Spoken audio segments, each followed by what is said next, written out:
pas personalisht eksperiencë edhe në zgjedhjet lokale, e disa eksperjenca radhazi në zgjedhje nacionale. Në 2017 vetë kam kandidu për Asamble Komunale në Gjilan, edhe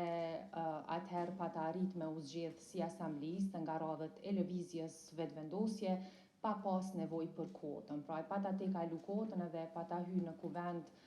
me përfaqësim real prej qytetarëve të Republikës Kosovës, po nëse e bëjmë krahasimin është ma lehtë me u përfshi me një fushat në zgjedhje lokale apo ato nacionale, besoj që zgjedhjet lokale janë sfidë në vete, sepse është numër i madh i kandidatëve që garojnë brenda një komune, cilët krejt përpiqen me marrë një vot të qytetarit që ka drejt me dhonë në zgjedhjet lokale. Me thonë është sfidë në vete, në veçanti është sfidë për gratë që hynë në zgjedhje lokale, edhe presim prej qytetarëve me marrë mbështetjen që ato me përfaqësu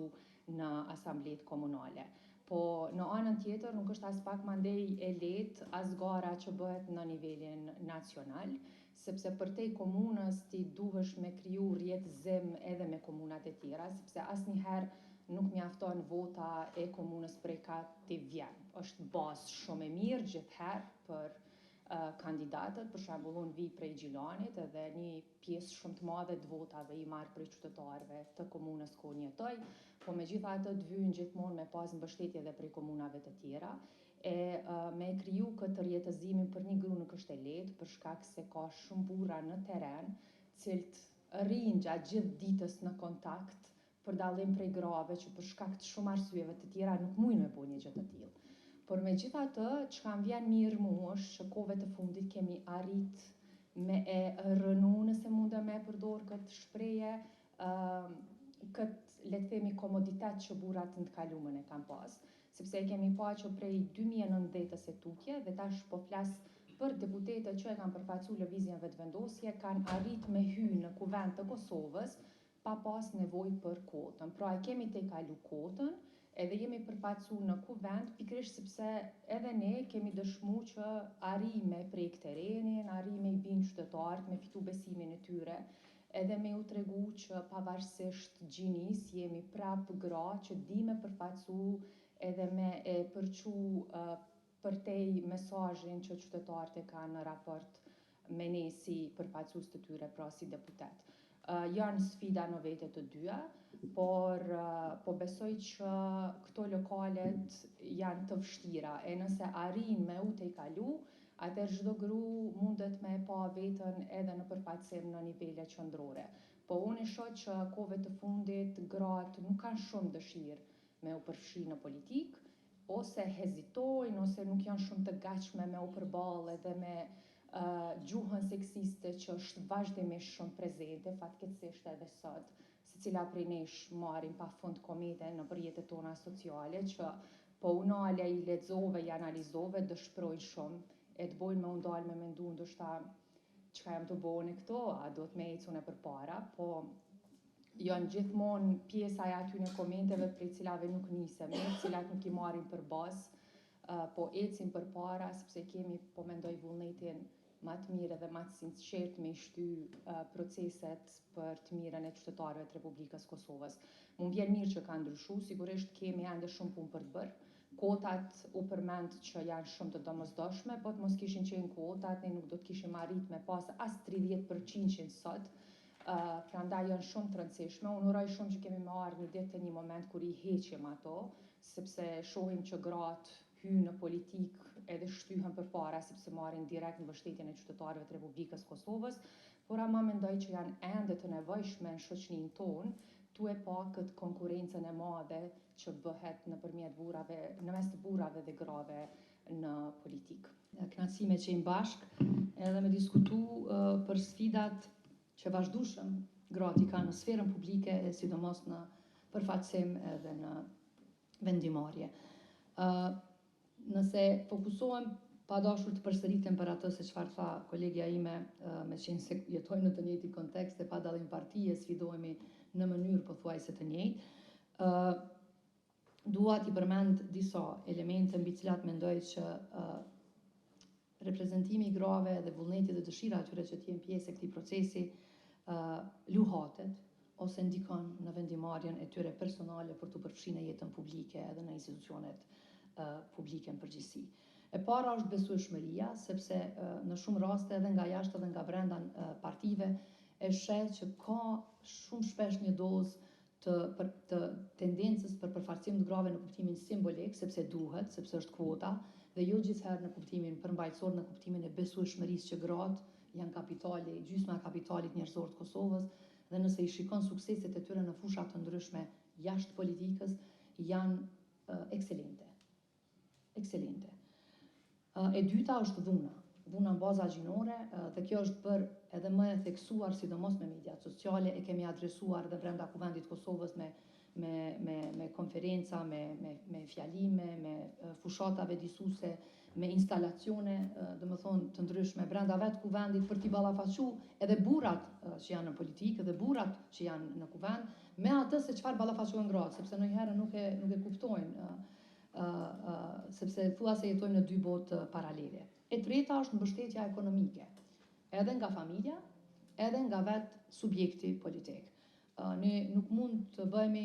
se jetojmë diku tjetër, kostoja e një procesi zgjedhor kushton, partitë politike nuk është se nuk marrin fonde nga KQZ-ja, nuk është se s'kan financim direkt ose indirekt, mirë po kur vjen puna te një baraspesh e përkrahjes midis burrave dhe grave, aty mendoj që secila parti çalon në një formë caktuar. Nuk po du me fol për partitë e tjera, mund të flas për Partinë Demokratike, nuk është se është bardhë dhe zi, nuk është se nuk ka pasur përkrahje, por kjo nuk është e balansuar. Prandaj edhe shumë gra pastaj hezitojnë me hy, sepse ti hyn herën e parë me mbështetje familjes dhe me financat e tua, por herën e dytë, herën e tretë ajo fillon edhe bëhet e lodhshme dhe mirëqenia e çdo gruaje cënohet, pastaj cënohet edhe mirëqenia e familjes dhe e fëmijëve, sepse është proces i vështirë për tu menaxhuar. Mos flas për kohën, mos flas për aspektin e transportit, çdo familje mund ta ketë një makinë, në fushat zgjedhore ajo makini duhet edhe burrit që rrin me fëmijën në shtëpi ose i suporton ata, po edhe gruas që del në fushat. Kështu që ka elemente të shumta që ndoshta duken qesharake për t'i folur këtu, por janë të domosdoshme për t'i trajtuar. Nëse dëshirojmë që gratë ta kenë mundësinë e njëjtë në garim, jo vetëm si pjesë e listës, por si pjesë e të gjitha çështjeve që duhet të facilitojnë rrugtimin e saj deri tek kuvendi ose komunal ose në nivel qendror. Dhe kur jemi këtu te Partia Demokratike e Kosovës, gjithmonë mund të flas për kohën prej se unë jam aty tash 7 vite, ka pasur vazhdon me pas tentativa që ky trend të ndryshojë dhe të përmirësohet. Nëse flas për aspektin e kandidimit, u përmend edhe në raport, Partia Demokratike e Kosovës në nivel lokal ka pasur 3 gra kandidate për kryetarët komunave që i bjen shumë pak, domethënë 10% e komplet totalit të 33 kandidatëve që kanë qenë në komuna, as 10% në fakt të komunat Kosovës, dhe nga 878 kandidat për kuvend komunal, 37% të tyre kanë qenë gra, ose specifikisht 326 gra. Kur e shikon në kuptimin e votës, domethënë pjesa 1/4 e votës shkon për gratë, nëse flas për Partinë Demokratike të Kosovës, ose më kujtohet një studim që është bërë në fillimet e mia në rrugtimin politik, kur ka qenë votimi me 5, mundësia për të votuar 5 kandidat për parlament, domethënë te Partia Demokratike e Kosovës, me keqardhje e them, edhe gratë kur votojnë për Partinë Demokratike të Kosovës, në 5 persona votojnë një grua ose asnjë grua. Kjo është shqetësuese. Domethënë edhe gratë kur votojnë, potencialisht votojnë burra. Dhe këtu është diskutimi. Mendoj që diskutimi paraprakisht duhet jetë jo vetëm për neve që jemi brenda në procese politike, por për shoqërinë, për mentalitetin ton, edhe kulturor, por edhe mentalitetin e përgjithshëm shoqëror. Domethënë kemi punë për ta bërë të besueshme prezencën edhe përfshirjen e grave në politikë dhe besueshmërinë që ajo duhet ta marrë pastaj nga elektorati deri tek reprezentimi në institucion. Padyshim që konteksti lokal nga ajo nacional dallon sa i përket përfshirjes së grave në politikë, po natyrisht edhe në pozicionet që ato i bartin. Unë si kandidate për kryetare në komunën e Ferizajt, domethënë ka qenë një përvojë jashtëzakonshme në kuptimin e njohjes të përafërm të funksionimit jo vetëm të partisë politike, por edhe të shoqërisë në përgjithësi. Ajo çfarë për mua është shumë e rëndësishme sidomos në momentin e marrjes së vendimit për të hyrë në politikë, është që në fakt ne asnjëherë nuk shtrojmë pyetjen përfshirja e burrave në politikë. Dhe mendoj që kjo gjuhë përsëritse e vazhdueshme për 2 dekada e gjysmë ka thelluar këtë hendek. Domethënë gjatë gjithë kohës ne mbetemi brenda një definimi statik